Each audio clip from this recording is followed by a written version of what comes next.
प्यारे बच्चों एवं मेरे सम्मानित सभी अभिभावकगण, आप सभी को मैं अरविंद कुमार प्राचार्य केंद्रीय विद्यालय क्रमांक 2 रुड़की कुछ संदेश देना चाहूँगा। जैसे कि आप देख रहे हैं, गत 6 माह से वर्तमान समय तक हम बहुत सारी समस्याओं का सामना कर रहे हैं। जब से कोविड-19 महामारी शुरू हुई, उसके बाद से लॉकडाउन शुरू हुआ, स्कूल, विद्यालय, कॉलेज, बाज़ार सभी बंद कर दिए गए थे। आज स्कूल बंद हैं, कार्यालय और मार्केट वगैरह सब खोल दिए गए हैं, लेकिन बच्चों की सेफ्टी को ध्यान में रखते हुए भारत सरकार का जो फैसला है वो हम सब बच्चों की सुरक्षा को ध्यान में रखते हुए लिया गया है। बच्चों, मैं आपकी हिम्मत की प्रशंसा करता हूँ, अभिभावकों की भी हिम्मत की सराहना करता हूँ कि इस मुश्किल घड़ी में आप एक योद्धा की तरह डटे हुए हैं और हमारे बच्चे ऑनलाइन माध्यम से, दूसरे माध्यम से बहुत सारी जो सोर्सेज हैं उनसे अपने पठन पाठन क्रियाओं को सुचारू रूप से आगे बढ़ा रहे हैं। और हमारे शिक्षक भी एक योद्धा की तरह इस कोरोना काल में डटे हुए हैं। वो नए नए टूल्स यूज करके, नए नए तकनीकी यूज करके, नए नए तरीके सीख करके वो हमारे बच्चों को पठन पाठन में अपना पूर्ण योगदान दे रहे हैं, जिससे कि हमारे बच्चों का किसी भी तरह से नुकसान ना हो। बच्चों, अभी आपकी कक्षा 8वीं तक के बच्चों की हाफ ईयरली परीक्षाएँ और 9 से ऊपर की जो हमारे यूनिट टेस्ट, पीरियडिक टेस्ट चल रहे हैं, उसमें आप अच्छे से तैयारी करके ईमानदारी से टेस्ट दें। क्योंकि बच्चों, अगर आप कुछ कोशिश करेंगे अपने नोटबुक से या बुक से आंसर लिखने की, तो उसमें किसी का भी भला नहीं है। ईमानदारी से दीजिए, क्योंकि आगे आपको अगर बढ़ना है, कंपटीशन बीट करना है, आगे अपने भविष्य को सुरक्षित रखना है, तो केवल नॉलेज, ज्ञान जो आपको ने सीखा है, उस ज्ञान के बलबूते पर ही आप आगे बढ़ पाएंगे। कोई भी शिक्षा, कोई भी माता पिता, कोई भी शिक्षक अपने बच्चों को केवल नैतिक शिक्षा का अच्छा ज्ञान देता है।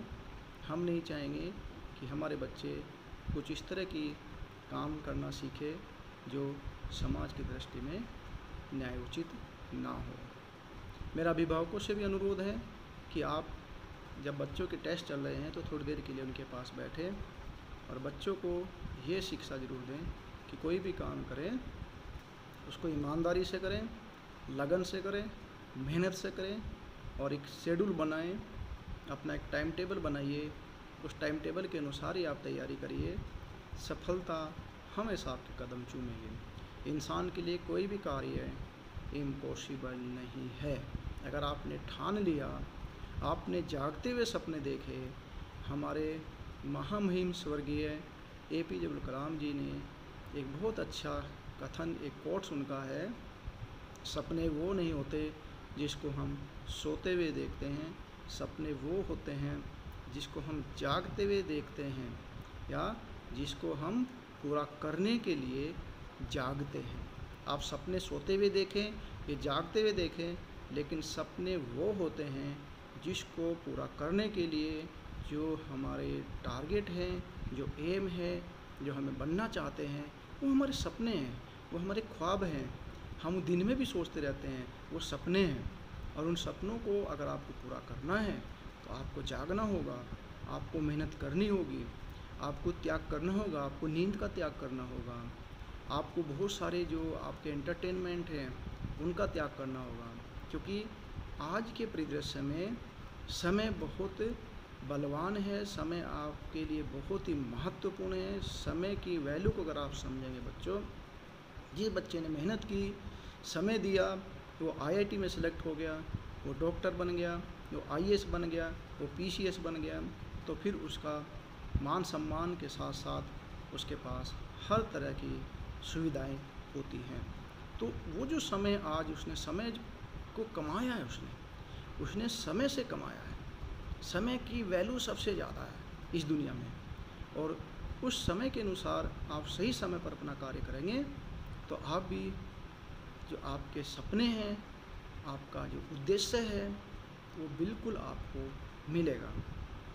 ये मैंने बहुत सारे लोगों के उदाहरण हैं कि उन्होंने जो सोचा वो हुआ है, और जो एक बार उन्होंने सोच लिया।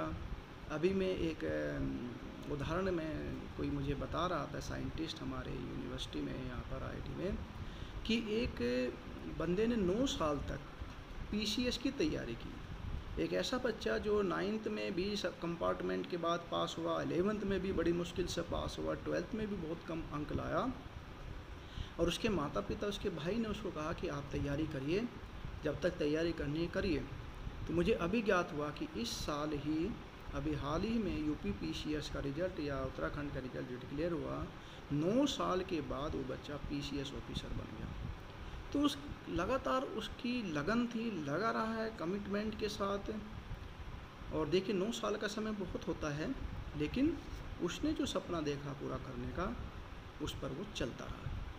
तो बच्चों, आप अपने स्वास्थ्य का ध्यान रखिए, स्वस्थ रहिए, आप अच्छा खाइए, बाहर की चीज़ों को अवॉइड करें। मैं हमेशा कहता रहा हूँ कि जो फास्ट फूड है हमारे बच्चों के लिए, वो हमारे बच्चों के लिए इस तरह से कार्य करता है जैसे दीमक लकड़ी को धीरे धीरे खा जाती है और उस लकड़ी को कमज़ोर कर देती है, और जो दरवाज़ा हमारी चौखट में फिट होता है, मजबूती से फिट होता है, केवल कब्जे रह जाते हैं, बाकी सारा दरवाज़ा ख़त्म हो जाता है। तो केवल शरीर में हड्डियाँ बच जाती हैं, शरीर जो है वो धीरे धीरे जीर्ण शीर्ण हो जाता है, बहुत सारी बीमारियां उसको घेर लेती हैं।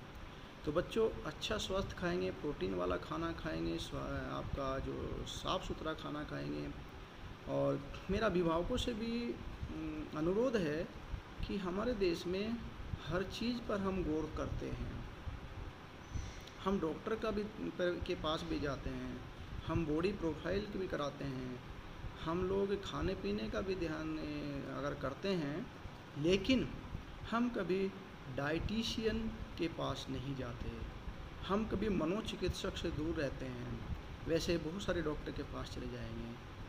तो मेरा अनुरोध है कि कभी कभी आप अगर किसी डाइटिशियन के पास नहीं जा रहे हैं तो इंटरनेट पर कुछ इस तरह की बहुत सारी वीडियो हैं, डाइट चार्ट हैं कि हमारे बच्चे की उम्र क्या है, हमारे बच्चे को क्या खाना चाहिए, किस समय कैसा भोजन करना चाहिए, वो चार्ट ज़रूर बनाया जाए और उस चार्ट के अनुसार ही घर में भोजन तैयार किया जाए, जो हमारे बच्चे के लिए मानसिक और शारीरिक रूप से वो उसको हिष्ट पुष्ट रखेगा। तो फिर से मैं बच्चों को आह्वान करता हूँ कि आप मजबूती से डटे रहिए, आपके शिक्षक जो आपको पढ़ा रहे हैं उसको ईमानदारी से करते रहिए, श्रद्धा रखिए, उसमें विश्वास रखिए कि जो हमारे शिक्षक हमें करा रहे हैं वो अच्छा ही कराएंगे, हमारे भलाई के लिए कराएंगे, हमारा फ्यूचर उसी में है। इधर उधर मत भटकिए। एक काम को करने के लिए अगर भटकाव आएगा, मन में अगर आपके डाइवर्जन आएगा कि क्या करें क्या ना करें, कैसे करें, तो वो आप अपने शिक्षक से भी, अपने अभिभावकों से पूछ सकते हैं। लेकिन बच्चों, एक टाइम टेबल बनाइए, खाने का चार्ट बनाइए, व्यायाम का चार्ट बनाइए।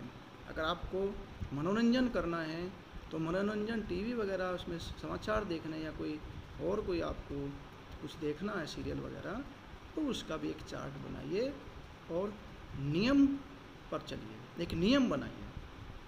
जो हमारे साधु संत लोग होते हैं, सात्विक लोग रहते हैं, जो भगवान की, ईश्वर की वंदना करते हैं, वो एक नियम पर चलते हैं। उस नियम को स्वामी विवेकानंद जी की कुछ जो कथन है उन्हें पढ़िए, उनकी जीवनी पढ़िए। वो केवल 39 साल की उम्र में इस भारत को ही नहीं, इस विश्व को क्या दे गए, आप कल्पना भी नहीं कर सकते। तो फिर से बच्चों, मैं आपको आपकी सराहना करता हूँ।